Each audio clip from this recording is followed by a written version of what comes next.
Dan di balik semua kesedihan itu, aku berbisik pada diriku sendiri. Sinta, kau bukan lagi korban yang diam. Kau adalah suara yang akhirnya terdengar. Assalamualaikum warahmatullahi wabarakatuh. Seorang gadis bernama Sinta akhirnya berani bersuara setelah bertahun-tahun menyimpan luka. Di balik nama besar dan gelar mulia, pamannya yang seorang kiai ternyata menyimpan aib kelam. Kisah ini diceritakan langsung dari sudut pandang korban, penuh air mata, trauma, dan keberanian. Simak video ini sampai selesai dan tuliskan pendapatmu setelah menonton video ini. Tulis di kolom komentar. Sebelum saya mulai, saya ingin tahu dari mana sahabat sekalian menonton video ini. Tulis di kolom komentar dan jangan lupa subscribe channel ini. Namaku Sinta, seorang perempuan yang dulunya hanyalah anak kecil polos, tak tahu apa-apa tentang dunia selain sekolah, bermain, dan mengaji. Aku dibesarkan dalam keluarga sederhana di Bekasi. Dan sejak kecil, aku sering diasuh oleh pamanku, Kiai Rahman. Orang-orang mengenalnya sebagai sosok yang dihormati.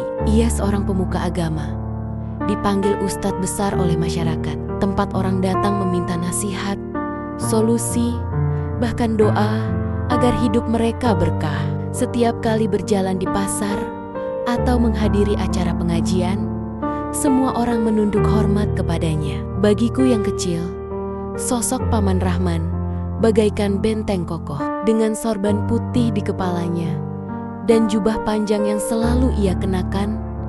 Aku percaya dialah contoh terbaik seorang manusia. Ia sering mengajarkan doa-doa, mengingatkan kami untuk rajin salat, bahkan menepuk kepalaku sambil tersenyum ketika aku berhasil menghafal ayat-ayat pendek. Semua itu membuatku yakin bahwa aku dilindungi. Tapi kenyataannya, di balik semua penampilan suci itu, tersembunyi kegelapan. Sebuah malam menjadi titik balik dalam hidupku. Aku masih duduk di bangku kelas 6 SD ketika kejadian itu menimpa. Seusai mengaji di musola dekat rumah, ia memanggilku ke dalam kamarnya. Aku ragu, tapi karena statusnya sebagai orang yang dihormati, aku tidak berani menolak. Dengan suara lembut yang penuh wibawa, ia berkata, "Masuklah nak, paman ingin mengajarkan sesuatu yang khusus hanya untukmu."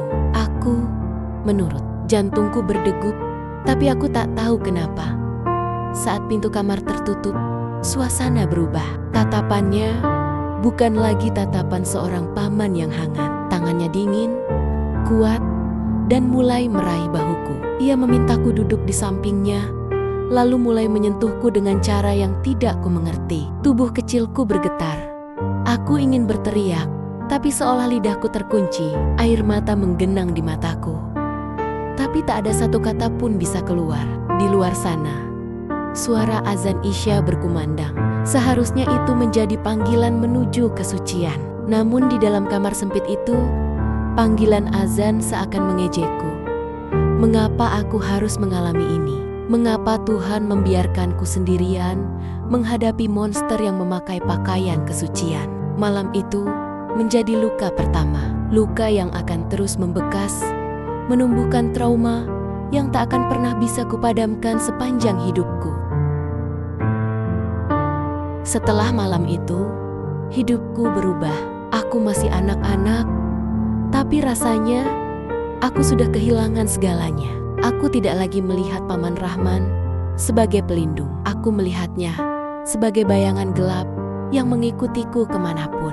Setiap kali ia ada di rumah, aku gemetar. Senyumnya yang bagi orang lain menenangkan, justru bagiku menakutkan.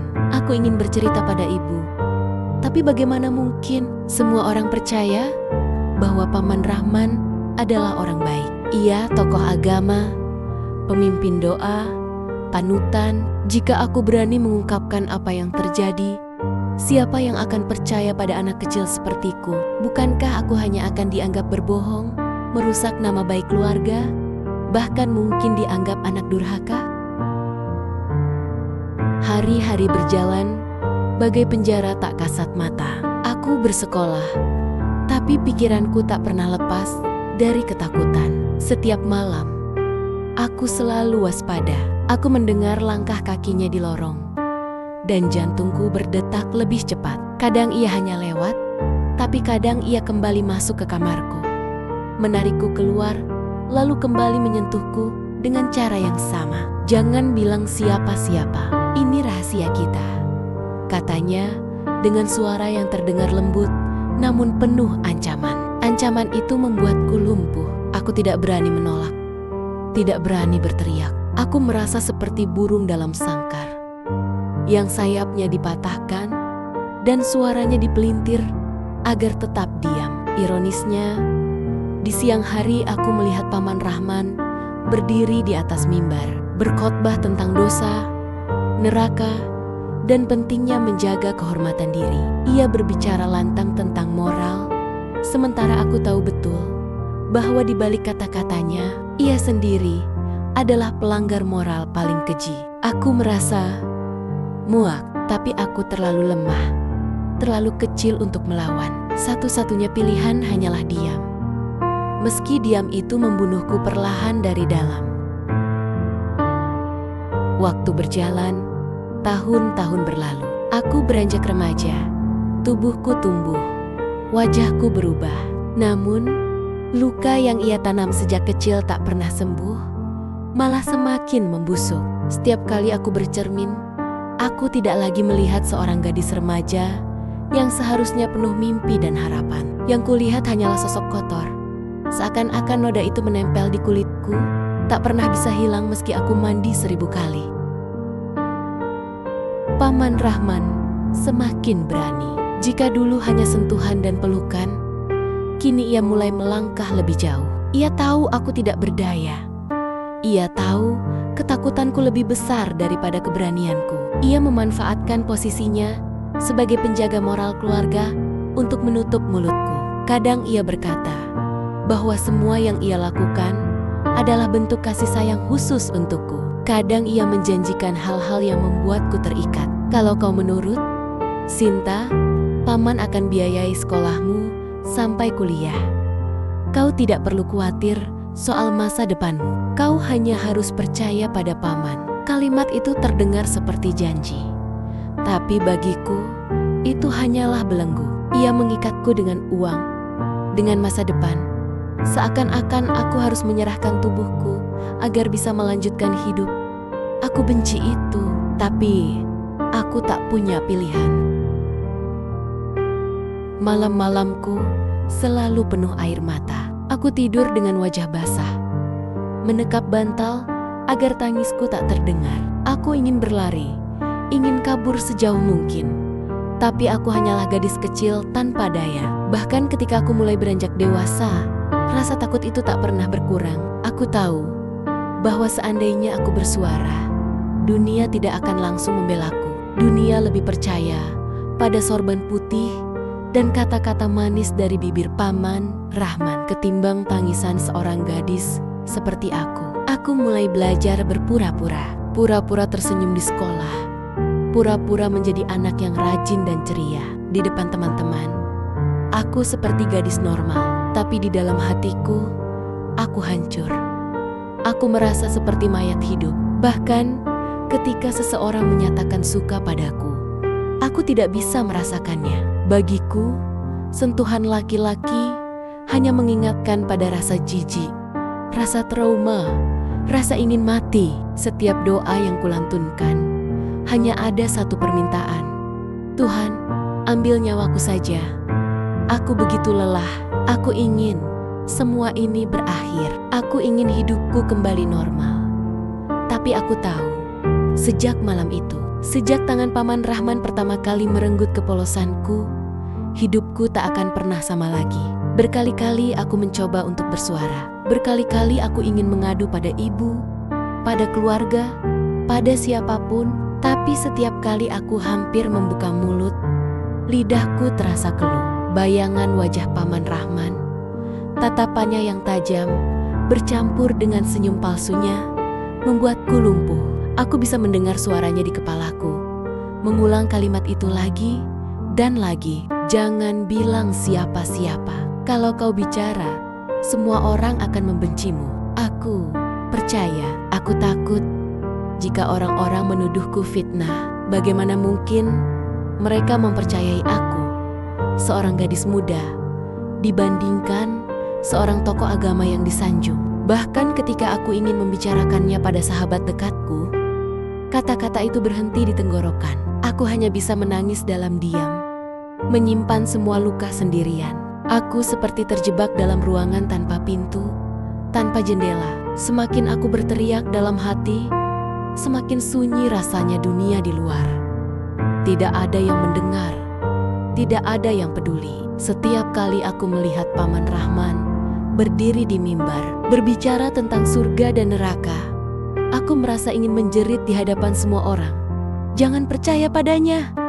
Ia bukan orang suci. Tapi aku tahu, jika aku melakukannya, mereka hanya akan melemparkan batu kebencian padaku. Namun semakin lama, semakin aku dewasa, aku menyadari satu hal. Jika aku terus diam, bukan hanya aku yang menjadi korban, akan ada korban lain. Mungkin anak lain, mungkin keponakan lain, mungkin siapapun yang ia bisa kendalikan. Dan bayangan itu lebih menakutkan daripada apapun. Aku tidak ingin ada gadis lain yang merasakan neraka seperti yang kurasakan. Perasaan itu mulai menyalakan api kecil di dalam diriku. Masih lemah, masih goyah, tapi cukup untuk memberiku keberanian sedikit demi sedikit. Aku tahu, aku harus melakukan sesuatu.